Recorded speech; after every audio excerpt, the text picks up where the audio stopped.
j'aurais donc cette question-là. Alors, est-ce que selon vous, est-ce que vous comprenez par contre que les non-musulmans, les personnes donc qui ne sont pas de cette religion, considèrent le port du voile aujourd'hui comme rétrograde et comme un acte de soumission de la femme envers l'homme? Est-ce que vous comprenez cette réaction-là et comment vous pouvez les rassurer à ce sujet?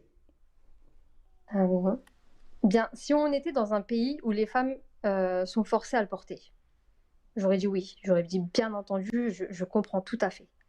Mais ce n'est pas le cas. Je suis née en France, je vis en France, dans un pays qui garantit la liberté de culte, et dans la sphère familiale, dans le milieu voilà, dans lequel je vis, je suis pleinement libre de mes choix.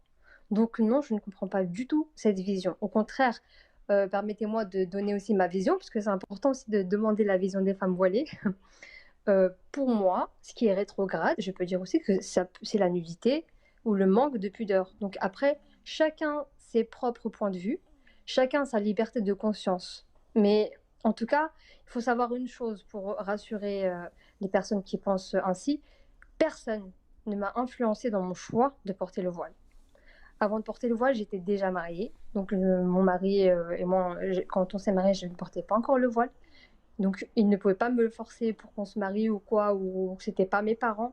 Donc, je n'avais pas demandé l'avis de mon mari pour le porter. C'est quand j'ai senti que j'étais spirituellement prête à le porter, quand je me sentais beaucoup plus en paix et en sécurité avec le voile, et bien le choix s'était fait tout naturellement, tout simplement.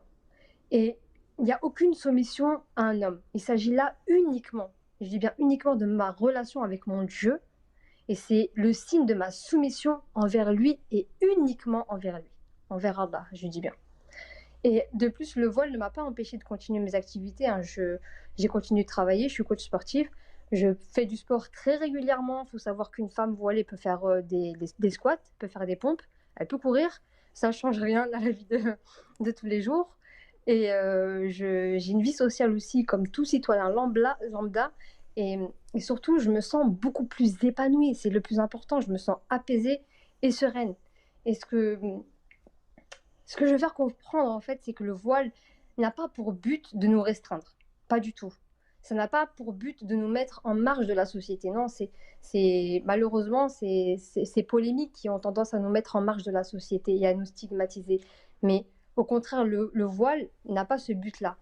Il faut se rappeler que les premières femmes musulmanes, parmi elles, on trouvait des érudites, dont la femme du saint prophète sallallahu alayhi wa sallam, qui était érudite. Il y avait des médecins.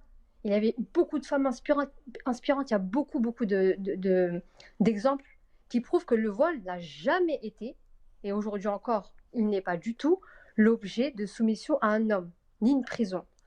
Sauf bien sûr, je tiens à le dire aussi, sauf bien sûr, pour celles qui ont été forcées à le porter, et ça c'est totalement contraire à l'islam, qui nous enseigne qu'il n'y a aucune contrainte en religion.